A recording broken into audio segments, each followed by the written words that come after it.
Hey, we are live. We are live. Hello, everyone. Hello, everyone who is tuning in. Thank you so much for coming to I think this is my ninth now, my ninth In Conversation With series, where I interview middle grade authors when they've got a brand new book out. And my guest today is the one and only baby Alston. Like, oh my gosh, like, There you go. amazing. Hey.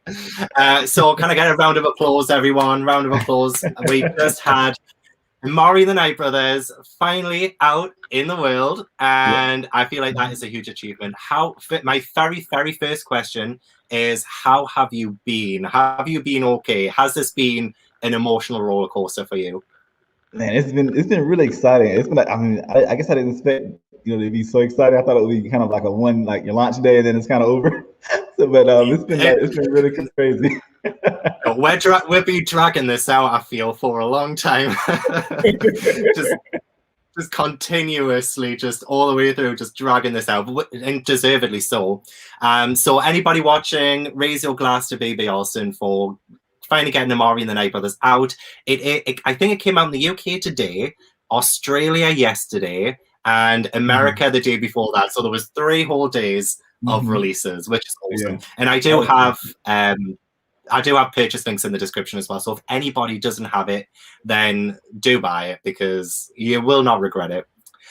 So tonight's conversation is going to be about Amari. So I do want to tell everybody, firstly, that this is going to be spoiler free. So if nobody's read it, well, people have read it, but because it's so new, if anybody hasn't read it yet, we won't be discussing anything spoilery, or we're going to try not to. We're going to try our very best. To keep this spoiler free, everyone. So don't worry about any slips of the tongue. We're going to be on our best behavior. And if anybody has any comments or questions in the chat for BB, then do let us know. And I will shout out as many comments and questions as possible. So before I get into it as well, I have 2 upcoming In Conversation With interviews next Friday and the Friday after. So I have MG Leonard and Sam Sedgman for the Adventures on Train series next Friday, and Benjamin Dean the Friday after that on February 5th for Me, My Dad, and the End of the Rainbow. So do keep your eyes out for those. I'm so excited.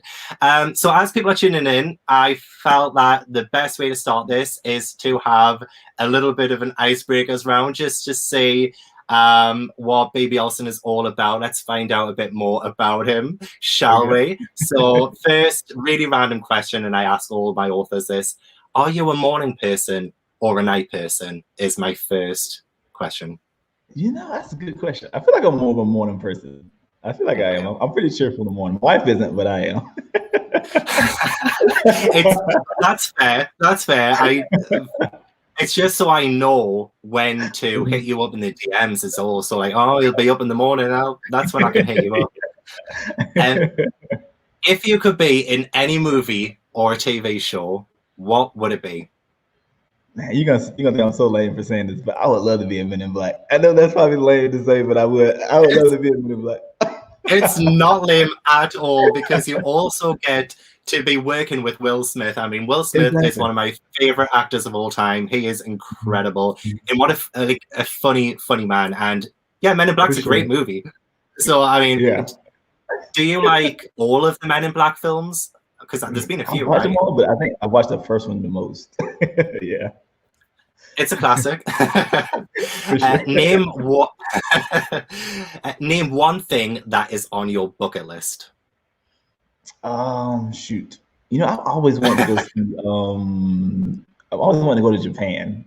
I'd love to see that in person. I think that'd be really cool. Right? I mean, the culture, the gorgeous place that it is. I totally agree with that. I would 100% want to go to Japan as well when, restrictions are over and all of that. Have you ever been starstruck by anyone, excluding now, but have you ever been starstruck by anyone? Well, we saw the guy who plays Luke Cage in the Whole Foods one day. And oh, wow. And I was so starstruck I couldn't even talk to him. So I sent my wife to ask him if he was him, like a wimp. And I think he said a line from the movie.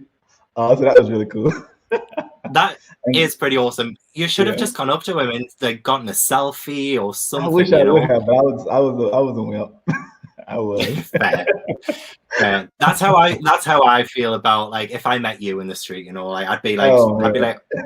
like can you remember, okay, this one is probably a little bit tough, Okay. but can you remember your most embarrassing moment and can you share it with us if you can Oh remember? man, I have to think about that one.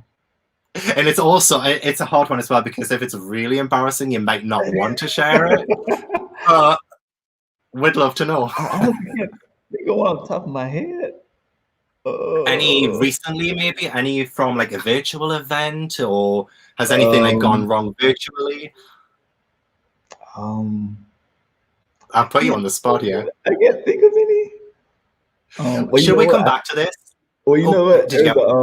a I think I think her name is Marjorie Blackman. She's a really big Oh yeah. author. Yeah, and she put out a tweet asking about the meaning of a limerick. And for some reason, I thought she was asking what a limerick was. Like she didn't know what it was. And like I explained that like she didn't know what that was. And then after the fact, I was like, "Oh, you idiot! Why did you do that?" You know, like of course she knows what a Oh my. limerick is. And that was to Miss Blackman. Yeah, exactly, exactly. And I'm like, oh, I mean, I'm sure they've forgotten. They've forgotten all about it, you know. So, it's just you. It's just you. yeah, this is me. uh, oh, sorry. I'm trying to catch up because sorry, I've neglected the comments there. Sorry about that. So many people saying hello. And Tracy wants to know if I have anything embarrassing. I can't think on the top of my head. I did not prepare for that question either, so I'm not telling you. If you were a wrestler, what would your entrance song be? Oh, you know what? I've always loved Stone Cold's entrance song. I just think that the glass breaking in the doo-doo, doo-doo, doo-doo, I just thought that was so cool. Yeah, I would Catchy. totally steal that one. I would totally steal that one That for sure. that would be epic. Actually, I feel like that would be epic. And I'd actually now like to see that happen. Mine would probably be "Dirty" by Christina Aguilera. To be honest, I don't know why, but I like that. I like that one. Yeah. um, am I right in thinking Amari is 12 years old? Mm-hmm. Yeah. Well, So she started off as 13, but then we set 12 probably a better age to start off at. So that's fair. I was going because the next icebreaker question is, what were you like when you were Amari's age? Like, were you the same as Amari? Were you different? Like, what were you like as a 12-year-old? ah man, that's a good question. I was pretty quiet actually. I wasn't like super outgoing. I guess I'm still like that a little bit. Very much an introvert, kind of to myself. Yeah, so I guess a lot like Amari in a lot of ways. Well, Yeah. yeah, I mean, we'll talk about like Amari properly. Oh, there's so much to say about Amari too. But Mm-hmm. yeah, I was probably the same. I was rather introverted at 12 years Mm-hmm. old as well. It's I would not make a good children's book protagonist. I would have been too boring. So I'm sure you would have been great. You would have been a great protagonist in a middle grade I book don't if know. you I wanted. mean, No, you would. And then the last icebreaker question before we get into like okay. the proper main segment. What is your favorite book of all time? This is the kind of question I feel like a lot of authors get, but I tried to Uh, research this and I couldn't find what your favorite book of all time was. oh, So I'd love to know what it is. that is a really tough question. Oh It man, is. as a kid, I would have said my favorite book was Charlie and the Chocolate Factory, Mhm. but I don't know if that's still my favorite now. Wow, that's a really I good should have question. I should have prepared you for that one as well. You know what? My bad. It's a science fiction series, Red Rising, that I Mm. absolutely adore. So that's Uh, probably my favorite books right now. I think so. Ooh. I still need to read that one. Is that by P.S. Pierce Brown, yeah. Brown? P.S. Brown. Yeah. Hmm. Yeah. Well, my friend Ashley, she's always accidentally saying P.S. Brosnan instead of P.S. Brown for Red Rising. Uh-huh. So, yeah. Neeks agrees. Red Rising is so good. Hmm. But yeah, I need to read it. For I need to sure. read it apparently. So Yeah, so that is all of my weird and wonderful random questions that I had for you. I always find that it's always best to start out that way as people are tuning in, because we're going to get into like the juicy stuff now, I feel. So again, if anybody has any questions or comments for BB, put it in the chat and I will be sure to put it up. Although I do have a lot of questions myself, so if I ask it first, I'm not stealing them off anyone, I promise. I promise I came up with them. So my first question about you is, if you're okay saying it, what does the BB stand for in BB Alston? I'm so curious. I just Brandon Bruce. My first name, my middle name. It's not anything fancy. It's just my name. I'm trying to think of like, because I know some people have like their middle name is like Danger or something like that. And I was trying to think, is your middle name something like that? Oh, that was awesome. Like if my middle name was Danger, I just go by Danger. I wouldn't even. That's just too cool. Danger Alston. There you go. That is, yeah.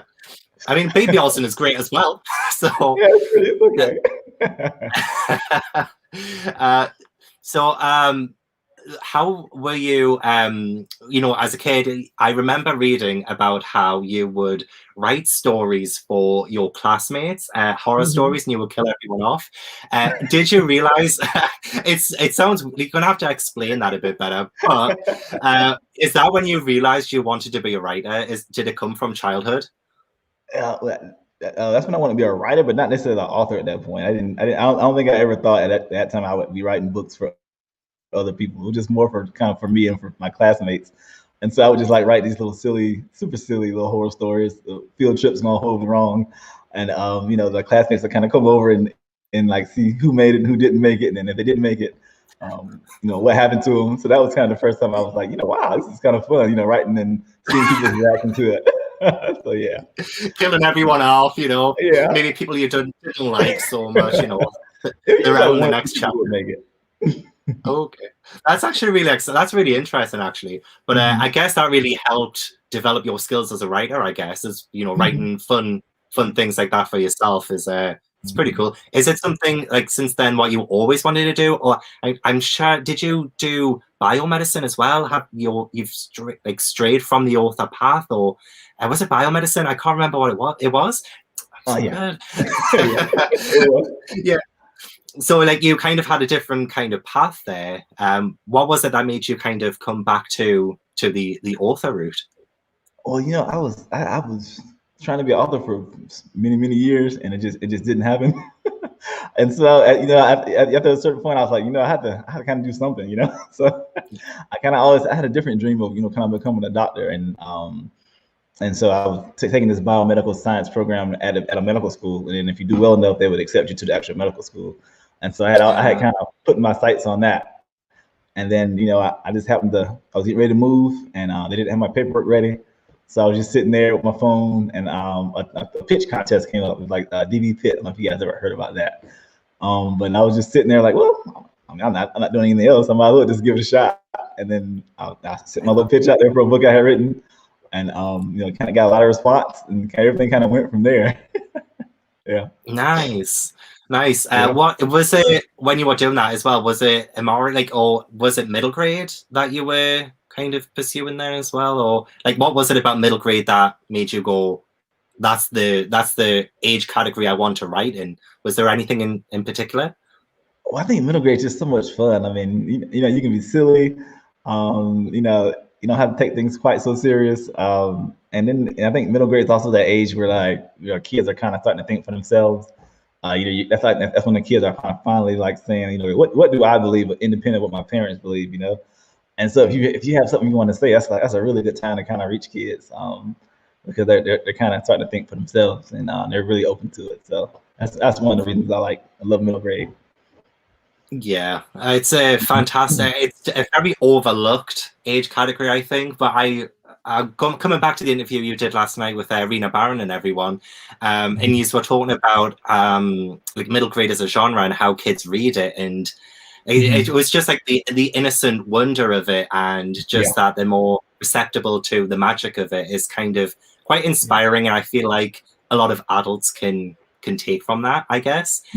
So yeah, it's definitely an overlooked age category. But yeah, that's really cool. So your writing then come from that, and like how was your writing process from then? Like starting to write like as an adult writing middle grade. Like how was the process?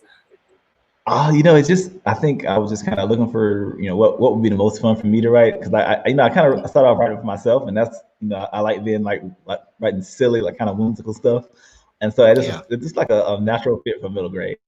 And it's funny, when I first started Amari, I was really not trying to write a story. I was like, I had decided, I'm doing the medical field thing. I'm done with writing. It didn't work out for me.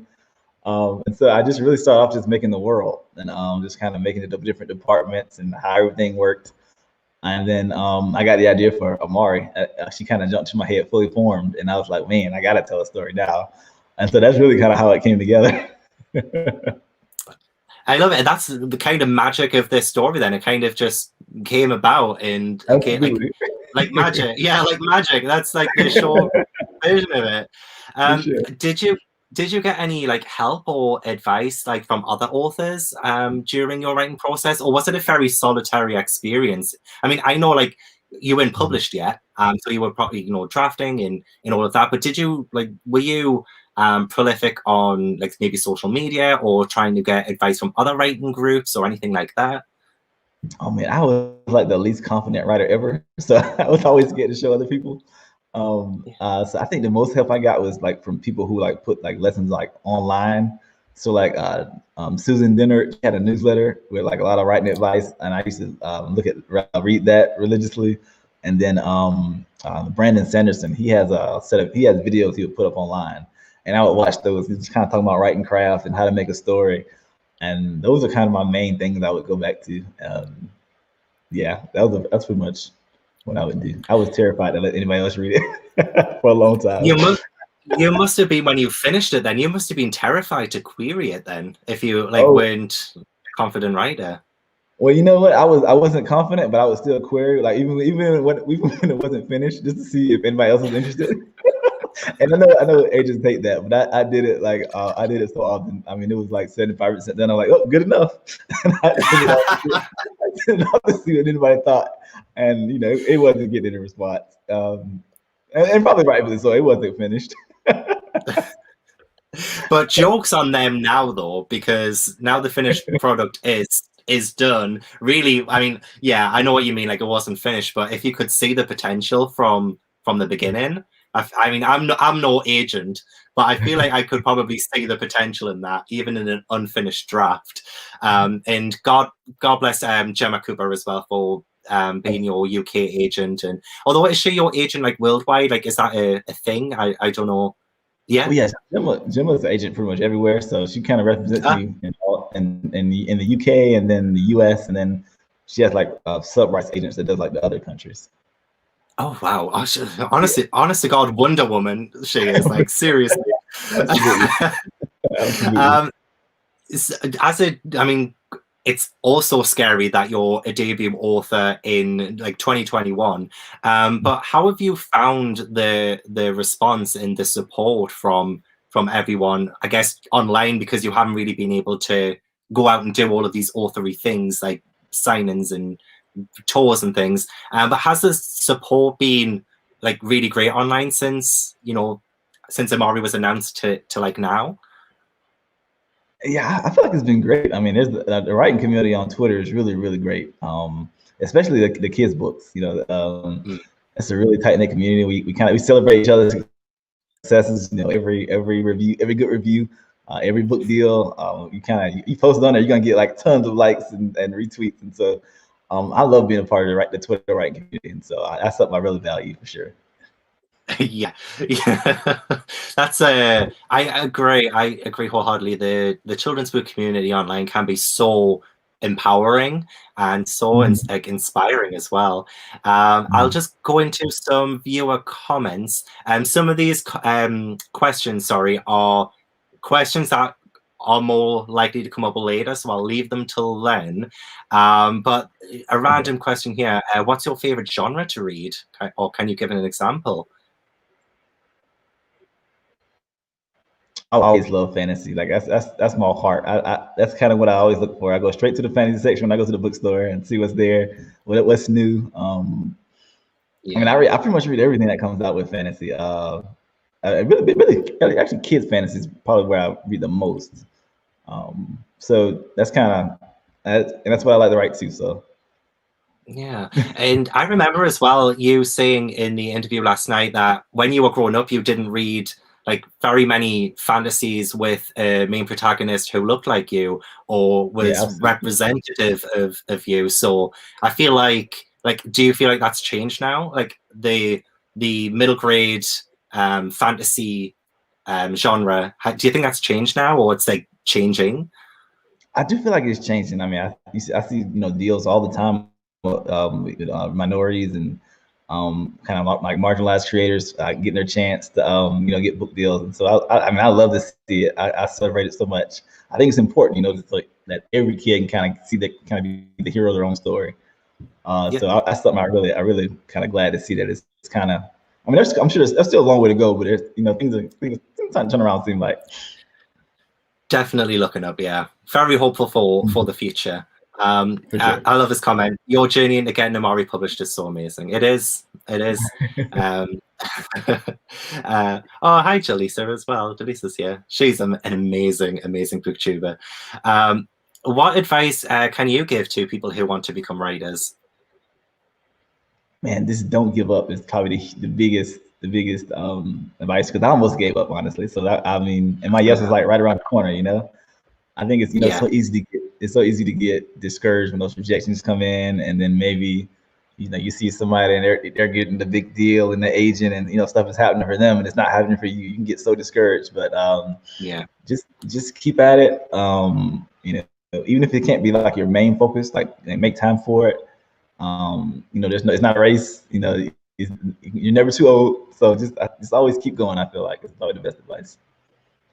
Well, that's good, because I'd love to write something, and I feel like I'm older than most people on BookTube, so now I'm comparing myself to other people. Like, there's great younger BookTubers who are writing and doing amazing things, and I'm just like, almost 30, which isn't old at all or anything, but it's just because there's so many younger people online and on the platform. I'm just like, but that's good. That's great advice. I'll not give up. Also, hi to Jessica Nicole Dickinson, an amazing booktuber as well. Same with Neeks as well. Hi everyone. Sorry, I'm just getting all of these comments. It keeps jumping as well, so I'm just trying to. I need to keep some of these for later. These are good questions as well. I'm keeping some of these for later. Let's have a look. Oh yeah, anything Gemma produces. Yeah, there's Jessica Townsend, Sophie Anderson, Robin Stevens as well. Gemma has like such a fantastic lineup of authors. I guess this, I mean, obviously more Amari, but I guess, is there anything other than Amari that you would like to write? You mentioned horror as books that you wrote when you were a kid to scare your classmates and stuff. Would you do maybe like middle grade horror or anything like that maybe? I think that would be a ton of fun to do. I don't know if I'd be any good at it, but I'd love to do it. I think you would be amazing. You can do so much with it, Yeah, you could. Oh, this is a good one. How did you feel when you finally finished writing? Because you said, was it 2014 when you started writing Amari and the Night Brothers? Yeah. It was like a long time. How did you feel when you finally got to the end? Well, not exactly the end because there's more, but how did you feel when you finally finished like a draft that you could be so proud of? Like, how did that feel? Oh man, that felt great, man. I was like, because with that one, with the book, with the first book, I kind of, it wasn't a plotted out book. It was kind of a pants book where I just kind of I write, not having I had like a general direction where I was going, but not like a for sure definite this is gonna happen, this is gonna happen. Yeah. And so when I finally got to the end and I had a story that kind of halfway made sense, I was like, yes, I finally made something that's kind of makes sense and people might want to read. So it was kind of a relief, honestly. I can imagine. I can imagine after all of that time as well. Oh, and most drafts just stay in the cupboard as well. But Amari, she's international now. He has a really great comment. I just finished Amari yesterday morning. Need the sequel like yesterday. Don't we all? Don't we all? Neeks, that's a great question as well, and I'm going to keep that for later. Here's a nice one as well. What other kids' books, other than Amari, would you recommend people to read? I think the Nevermore books are really good. The Tristan Strong books are really good. If you're a little bit older, I mean, Legendborn was like amazing, like wow. I think there's a couple books coming out. Wings of Ebony's coming out, and then there's another one, which is Steeped in Gold. Those are incredible books. I think anybody should, if you're looking for a book to read coming out in the near future, I think those are great ones to read. Amazing, because I do I managed to get an arc of which is, you know how I said I pestered everyone at Egmont for a proof of Amari. I've pestered a lot of people for Witches Steeped in Gold because everybody was getting it, and I was like, that ain't on. I want it too. So I'm bumping that right up to the top of my TBR list because of you.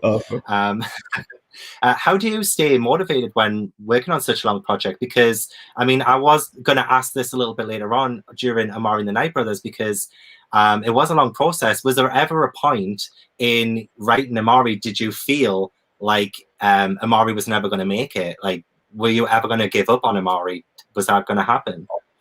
Oh man, there were many times, and actually, I gave up on Amari. Honestly, like when I was going to kind of have my title med school, I wasn't, like I said, I was done. I mean, if it wasn't for that pitch contest, I would have been like, my life would have been a totally different direction. So, yeah, all the time. Like, and then there were several times where I get stuck, and I say, I just, I'll think about work on something else.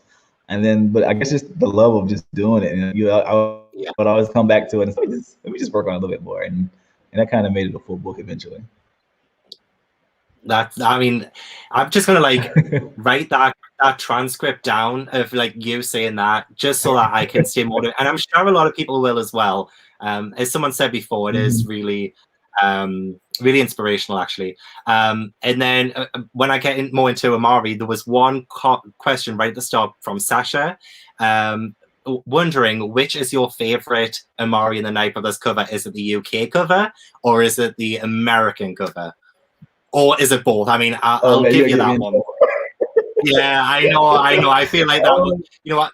As soon as I said it, I thought, you know what, that might not be a good idea. But they're both beautiful, right? They're both amazing. How was working on the? I love both. Yeah, the working on the book covers must have been a dream, and getting them as well, because you got two gorgeous covers. You must have been over the moon when you saw them. For sure. Oh, for sure. Absolutely. So yeah, Amari and the Night Brothers came out just a few days ago. Do you want to tell everyone who maybe hasn't read it just yet, like maybe a little brief summary of what it's about, what they're missing out on, and why they should pick it up? Which, I mean, if people don't actually know what it's about at this point, after I've been making like 500 videos saying how much I love Amari and the Night Brothers, I will be offended. If you guys don't know what it's about, I will literally be offended. But just in case anybody doesn't know, do you want to give a little rundown of what it's about? Absolutely, and yeah, you've been so supportive, and I appreciate you so much. So it's about a 12-year-old girl. She's from the projects. She's desperate to miss an older brother. He's been missing for about 6 months. So in order to find him, she follows him to a mysterious and secretive summer camp at the Bureau of Supernatural Affairs, where she learns that supernatural creatures from myths and legends are all real. But they don't take this to anyone. So to keep her spot, she has to go up against kids who know about the supernatural world their whole lives. And even amongst the magic and the supernatural stuff, it's really about a girl just kind of learning to believe in herself and kind of learn to accept herself. And so, if that sounds great to you, I think you'll like it. And it does. I will pick it up again. Jaleesa has also asked another fantastic question. I'll come back to that as well. But I do want to know, because you were saying about how Amari pretty much came fully formed in your head. So that's pretty much the origin story, right? So when you're talking about the entire world around Amari, because we have the supernatural world and we have pretty much, because it's contemporary fantasy, we have her home life and everything. How did you manage to write, like get that kind of blend together? So we have like the Bureau of Supernatural Affairs, you have so many different, as you said, creatures from myths and legends. How did that whole idea like come about, and how did it like work together? So the world kind of came about originally just me watching like Men in Black, and then kind of just thinking like, what if it wasn't just aliens? What if it was like everything that existed? How would it be different, and how would that work? And I think, like I said, I played around with the world first. Like before I even had Amari, it was just kind of just the fun thing I would do in my study breaks to kind of bait the time. I just kind of build up this little magical world I created, because I really didn't want to write another story, because I was kind of writing, and I really didn't want to get myself stuck in my heart into another writing project that didn't work out. And so after just doing that for a while, I kind of had a world set up. By the time I thought of Amari, I had such a functioning kind of a world. And so she just kind of stepped into it. And then some of me, when I said she kind of popped into my head fully formed, I kind of already knew how she fit into the world. And so just a matter of kind of just writing it at that point. Yeah. With Amari being somebody who grows as a character, like she has to really come and overcome. She overcomes a lot. Pretty much like everybody always seems to look down on her, even before she gets to the Bureau of Supernatural Affairs. Everybody always seems to kind of dismiss her, or they underestimate her, and I feel like that's like such an important message, like in middle grade, for a lot of readers. Was it important for you to show that in Amari and the Night Brother? So when she came into your head, did you think, yeah, I want her to like really be an aspiring character for a lot of younger readers, even adults as well? Like I'm inspired, Amari's like, she inspires me to find my inner strength, So was it important to you to have that message? No, absolutely. I think one of the biggest themes is the idea of otherness, and how we treat people that they don't look like us, or they don't think like us, or maybe they they feel different than we do. I think just kind of addressing that, and then using Amari as a kind of a showcase. I know what it's like to be that person who's on the outside. She starts off at her fancy private school, and she's not like everybody else. She's a poor kid on the other side of the tracks, and then when she goes to the supernatural world, and she gets ability that's not like everybody else's, and then that's another reason for her to be an outcast. I kind of want to show both it's like to be that kid, and then to show that there are people along the way that kind of help her out. And so maybe if you're the kid who does fit in, maybe that'll inspire you to help that kid who doesn't fit in, to kind of lift them up a little bit. And so I thought that was a kind of a really important message for kids that age. 100%, yeah. Even just for people to have compassion for kids who are on the outside of society, and like the cool kids or whatever. It's always nice to be able to have middle grade books that really do push for those kind of really like inspiring messages. So was there any pressure at all when the book came out and people started reading it? There was a lot of pressure? When you say pressure, what do you mean? Like, kind of like, do you feel now as a middle grade author you have some kind of like responsibility to maybe keep this up, like in the next like Amari sequels, to like continue to inspire kids to those life lessons? Because in a way you're kind of a bit like a teacher to those kids who are reading, so whether it's teaching them how to be compassionate to other people and things like that, do you feel like pressure now as a middle grade writer to do that? Yeah, I think. I just put that pressure on you? Oh, no. I think it's always important to have something to say, and so yeah, I think just kind of continue to put a message that kind of inspires kids to do kind of the right thing. I think if you can do that in your book, I think you're kind of halfway there already. So I mean, it's a pressure, but it's a pressure I like to have. Right, there could be worse things, right? I mean, one of the things that I remember so much from Amari is how when she kind of first starts out, I can't remember what part of the book it was, but I'm sure it was early on, when she compares herself to like a speck of dust on a painting. And then she ends up coming into her own, and she does start to believe in herself a bit better with her inner strength, and obviously she becomes physically more empowered because she does have this like illegal magic, which is really like exciting, but I guess really scary. So because of that, with Amari being such a fantastic protagonist, she needs kind of other characters around her I guess, to kind of make her sort of like more lifted up, I guess. So we have Elsie, who is her like pretty much best friend. How did you have more difficulty writing like the side characters because they didn't come so fully formed as Amari? What was that like trying to write other characters? I mean, I had a lot of fun with a lot of characters. Like Elsie's always fun to write because she's such a good person. Like you always feel good writing the Elsie scene, you know. But then the characters that are kind of like the quote unquote bad guys, they're fun to write too, just because it's fun to write bad guys sometimes. They kind of they can do more stuff. The good guys always gonna do the right thing, but the bad guys can you can kind of show as long as you have a moment of them getting their comeuppance. You can have some fun with bad guys.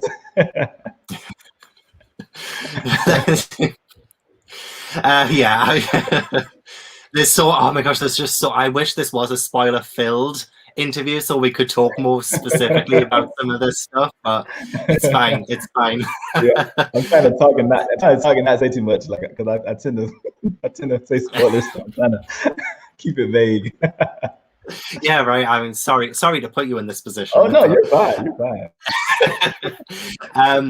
Dylan as well is also like a really complex and interesting character as well, and he bounces off really nicely with Amari, I think, as well. Was that difficult to write, like that relationship between them? Was that difficult? Because it's also like having a boy and a girl kind of friendship as well.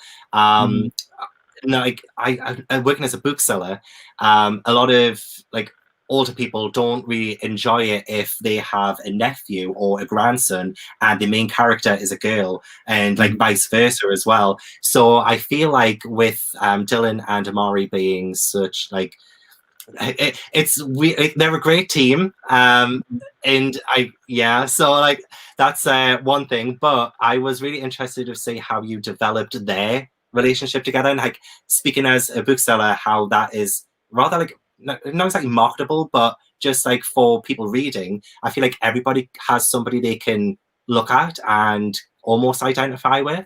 How was that a complex thing that you paid attention to as you were writing like Amari and Dylan? Oh yeah, for sure. Dylan was a lot of fun to write.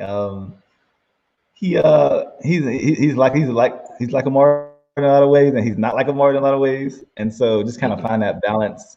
And then I mean they kind of want the same thing, but then they kind of don't. And so just kind of find that balance is a lot of fun to write. It was challenging at times, but it was really rewarding too to kind of work that relationship out between those two characters. Yeah, I know what you mean about them being very similar in certain ways, and they both have really strong sibling bonds. So I don't know if I don't know if you froze there. Have you frozen? Just want to make sure. I don't know if you've frozen. Is everything okay in the chat? Can you guys tell if BB's frozen or not? I can't tell. Let me know. Think. Are you there? I think you might have frozen, BB. If you can hear me, I think you might have frozen. You might have to like jiggle the camera. He'll come back in. Frozen, my favorite film of all time. Frozen is my favorite film of all time.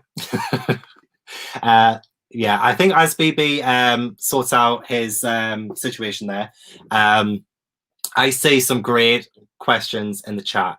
So I am keeping an eye on those, and I am keeping them for the end.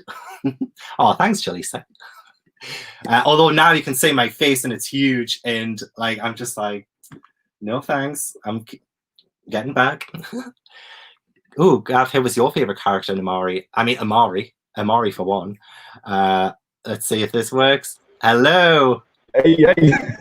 Hey. Was that me? Sorry, I can't even remember what I was saying either. But it's fine.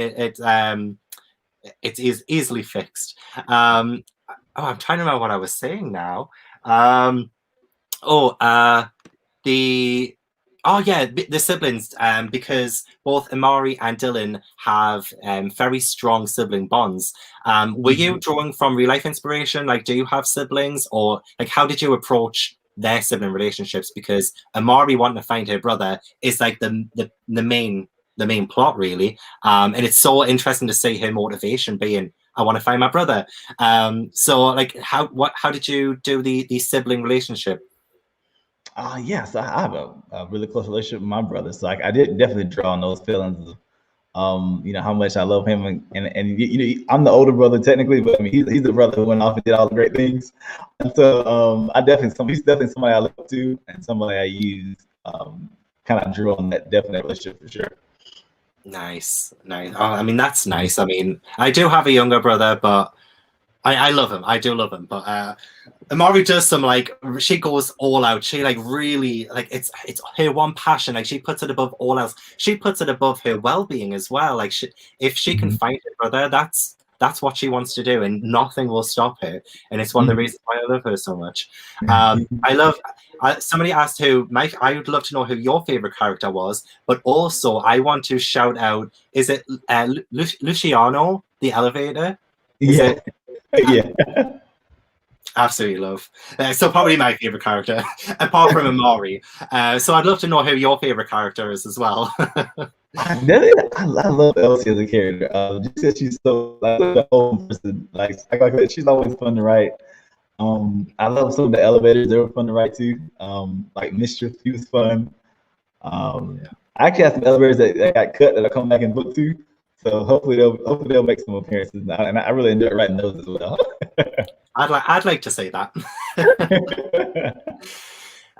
So I mean, I look, because you mentioned before about the Bureau of Supernatural Affairs, and there's so much supernatural effect. Yeah, I get tongue twisted with that so much. I absolutely love the endless possibilities with that. You know, like there was my favorite part, and I'd love to know what your favorite part is, like without spoilers as well. But one of my favorite parts is when I think they're doing the second task, and they go to the Department of Creature Control. I absolutely love that part. So I'm wondering what your favorite part was in the book, and people who have read it as well in the comments, let us know what your favorite part was without spoilers as well. Like no spoilers, but like. Do let us know, but I'd love to know yours.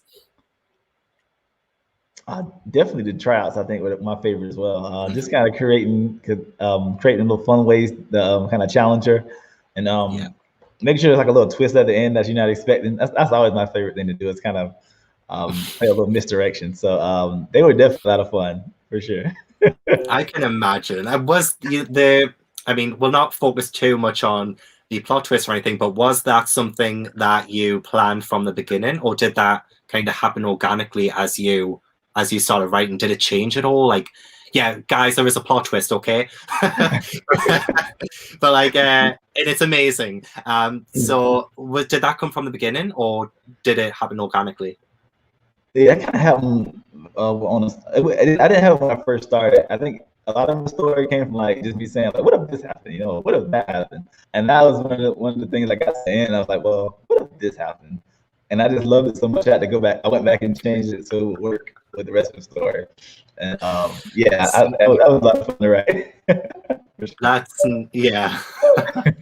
sneaky, but I like it. And I feel like a lot of people absolutely love that as well. I know Neek's, I mentioned just before we went live as well, but yeah, Neek's saying about the whole Uno card thing, amazing and totally apt.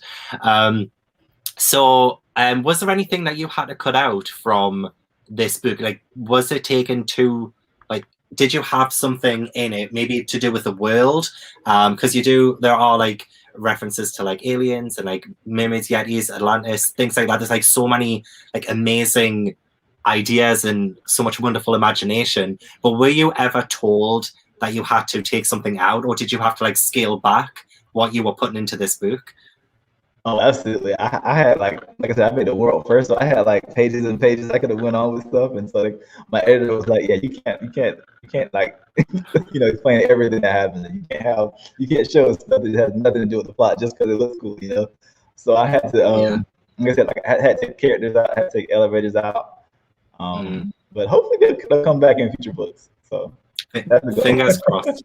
Yeah, Yeah. fingers crossed. There is definitely a plethora of amazing things that you can possibly do with this world. Like, I'm so excited to see like what happens next. But somebody did ask earlier. I might have lost a comment, but they were asking about what your favorite thing to write was in this book. Was it like the action stuff? Was it the character stuff? I can't find the comment, but I definitely saw like a question that was like that. So yeah, was there a favorite part of the book that you enjoyed to write? Characters, plot twist? I like finding like the silly stuff. I'm trying to think of something off the top of my head. Like when she's talking to Mr. Ware and he's telling her about how the insects came up with people repellent spray. Like stuff like that. I just think like little fun stuff like that is always something makes me laugh. I hope makes the reader laugh too. So that's always my favorite thing to write. I was gonna say, yeah, it's very humorous as well. It's a very humorous. There's so many like nice touches of humor, and I love that in my middle grade books. So yeah, I definitely agree with that. It's amazing. So the so and now I'm looking at these questions that I wrote now, and I'm like, I can't really ask that. But oh, here's a good one actually from Let Me in the Library. How different was the original first draft from the final book in terms of plot? Like, did it change like dramatically? Oh yeah, it changes like really dramatically. Like I said, I had to take a lot of stuff off just because I would go on and on about stuff that wasn't necessarily relevant to the plot just because like it was cool. And so just I had to scale back a lot just to keep the pacing fast and interesting and not lose the reader. So yeah, definitely changed a lot from the first draft to the current draft. Yeah, well, I mean, growing as a writer as well. There was Rosanna. How long did it take you to write Amari? But I think it was about 6 years because you said 2014 was around about when you started it. Yeah, so we sold it in 2018, 2019. Ooh. Somewhere in there, and then we had like 2 years between the time we sold it and the time it came out. So I guess roughly about right 6 years. Yeah. There was Jaleesa's comment as well. I really want to go back to Jaleesa's question from earlier. I'm trying to remember everyone's questions now. Oh, here we go. As an author, do you think it's necessary to take a step back from your writing for a while? So you did that with Amari, but do you think that's like an important part of doing it so that you can maybe see with a different perspective? Oh, absolutely. Especially if you get stuck, I think sometimes you just have to let your brain recharge, honestly. And I had to do that many times. You get to a point, you get frustrated, and it's like, oh, it's not coming as easy. And then sometimes taking a week, 2 weeks, I mean, a month, however long you need, and come back to it. Your mind, you kind of subconsciously thought about it in your mind, kind of work some stuff out too. At least that's been my experience. And so when you come back to it with fresh eyes, you find that the stuff that you were so stuck on before, you start having solutions pop in your head. And so I think taking breaks regularly is pretty smart. That's been my experience. Oh, 100%. Yeah. Taking breaks, having a rest, it's important in all aspects of anything creative, I think. Absolutely. I feel that. So do you know, like, can we talk about maybe the future of Amari now then? Do you have like a set timeline, or like, do you know where it's going? Like, have you got that planned out or anything? Yeah, so we got 3 books planned out pretty well. The 3-book arc, and then I don't want to be those books where it just goes on and on and on. I want to have a a definite arc. I feel like that's rewarding to the reader. So yeah, we definitely know where it's going, and I think it's gonna be pretty fun to get there. I mean, I would absolutely love to have like 55 Amari books, but I know that's not possible. It's fine. So a trilogy, yeah, is, yeah, that's it. I feel like that's a really good shout. If you could have a character from another book guest star in the world of Amari, who would you like to write into the next book? Oh man, you mean like a book character or like anything? Ooh. Maybe from anything, just to like, because I feel like that could be a tough question if it was just maybe a book character. So maybe a character from anything. Wow, that's a good question. I'd love to have Bree from Legendborn in there. I think she'd be a lot of fun. Anything. Let me see. I don't know. I guess a character that's like really, I guess like a badass character. I'm trying to think of somebody who's like really awesome. Maybe Will Smith from Men in Black, and yeah, that'd be fun. that'd be so good. For sure. Yeah, I also feel like 9 books is reasonable, Neeks. Like 9 is definitely. We'll see how it goes, eh, baby? We'll see how it goes. There were some questions as well earlier on about how Amari has been picked up by Universal Studios. They've optioned the book for a film, which is amazing. Congratulations on that. How did you find out about it? Did you and what did you do when you found out about it? Well, it was kind of crazy. That kind of happened like all at the same time as the book deal too.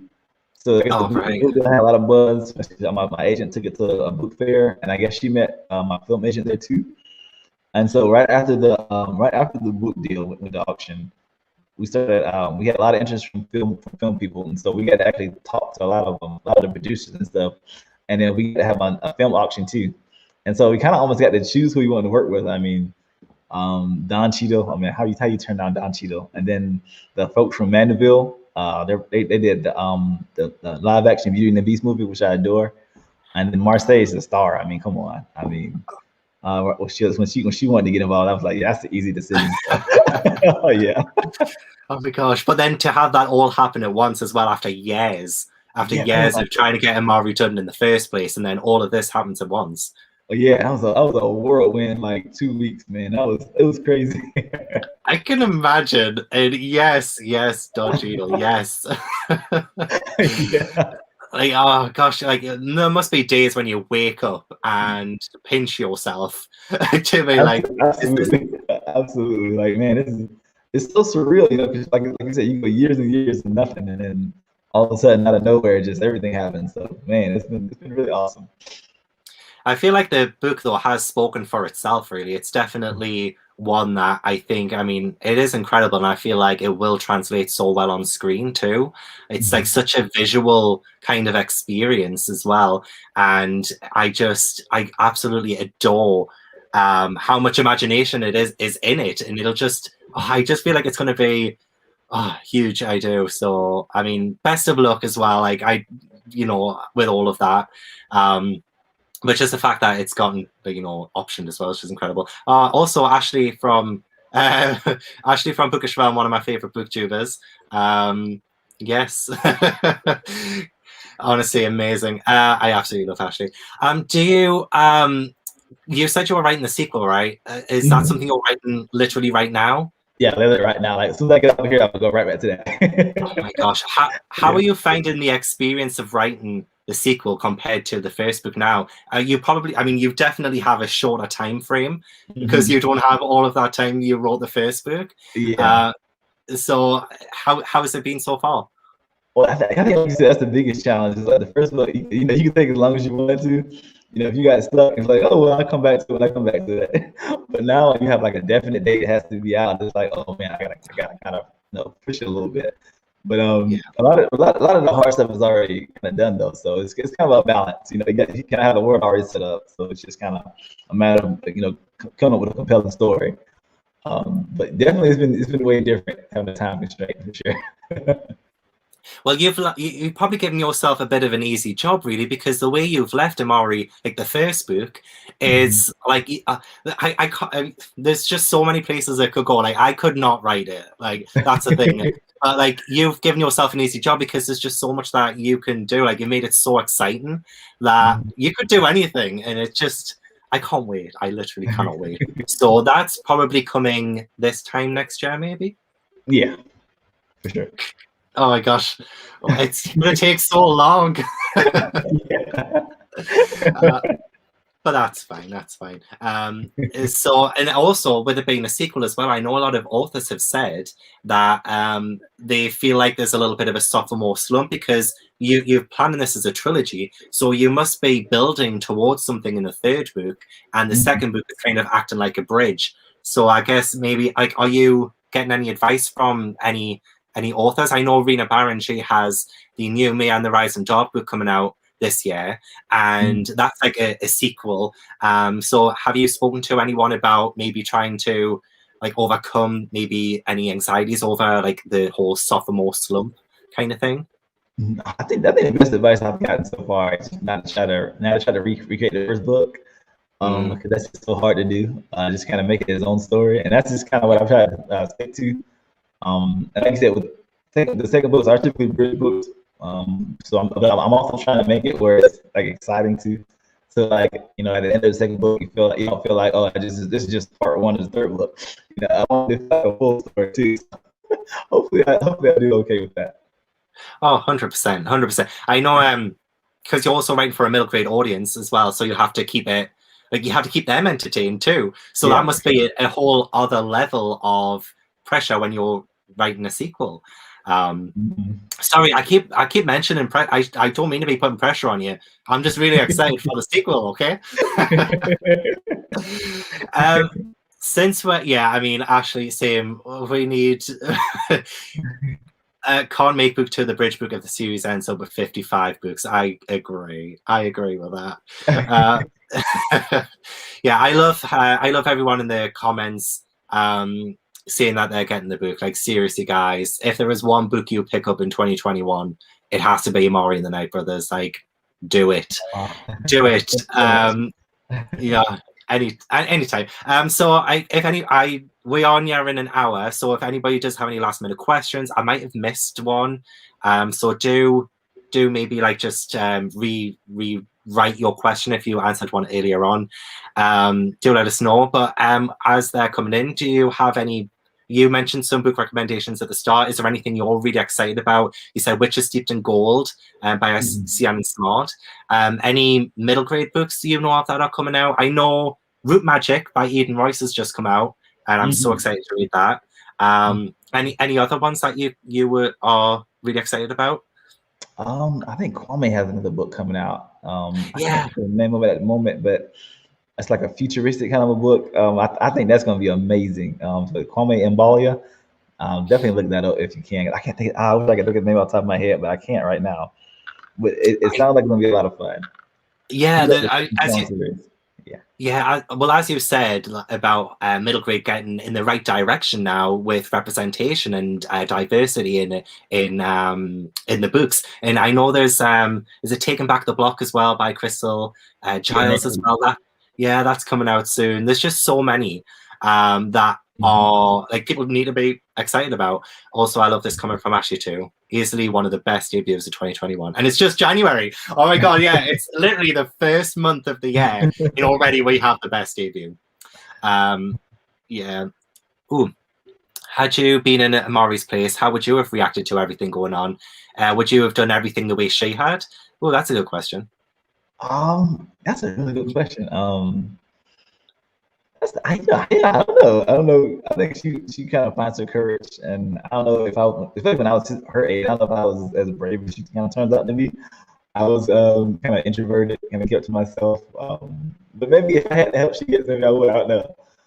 That's a really good question for sure. Yeah, can you now you're gonna have to try and write a book with you as the main protagonist. Now this is what is gonna have to happen.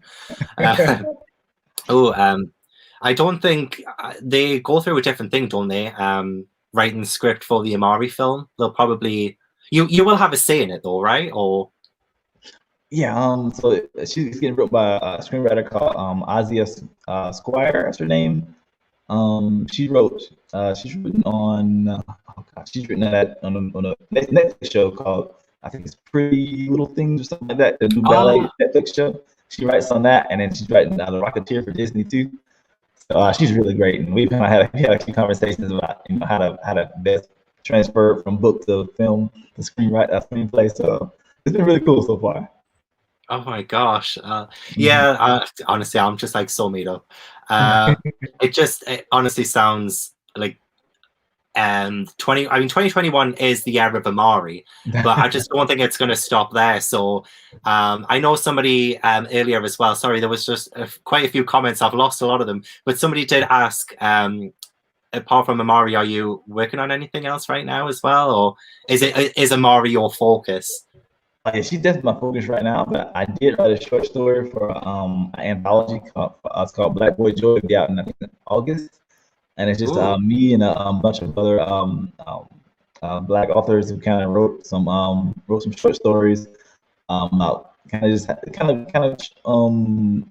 the positive light on Black kids doing positive things and fun things, and kind of against the stereotypical view that you kind of get sometimes from the media about Black kids. And so I think that's going to be amazing.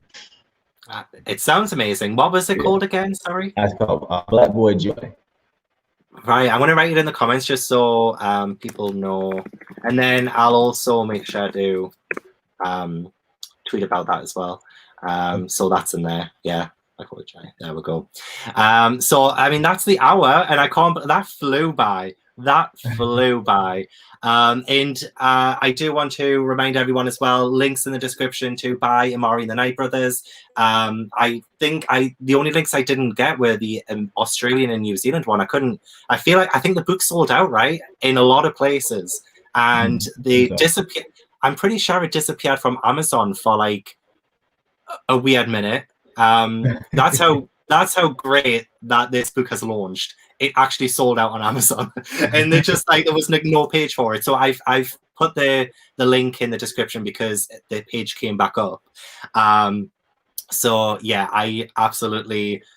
It's amazing. Amari is amazing. Thank you so much for writing it, baby Alston. Like seriously, like when I saw that proof, it was just magic.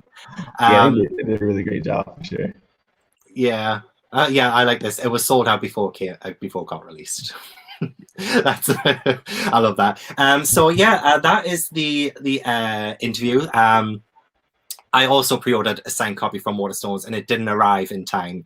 But it's all right because I'd already read it. But still, I wanted it. I wanted it so bad. I wanted it here. But never mind. Yeah, remember everyone, do buy it. Do leave your reviews and things online as well. Reviews really do help. And yeah, Baby Alston, his links are in the description as well for social media, Twitter, Instagram, all of that, and a website. So do check them out on all of those. But yeah, again, thank you so much for joining me on this adventure. I had such a blast with you tonight. Thank you so much for coming on. Oh, thank you so much for having me, man. You've been such a great support, man. I appreciate you so much. Oh, I mean, this was just like an hour of us like geeking out, so it's fine. But yeah, thank you so much, everyone. And the interview will be kept up on my YouTube channel. So if you did miss any part of it, it will still be available to watch. So yeah, thanks, everyone. Bye.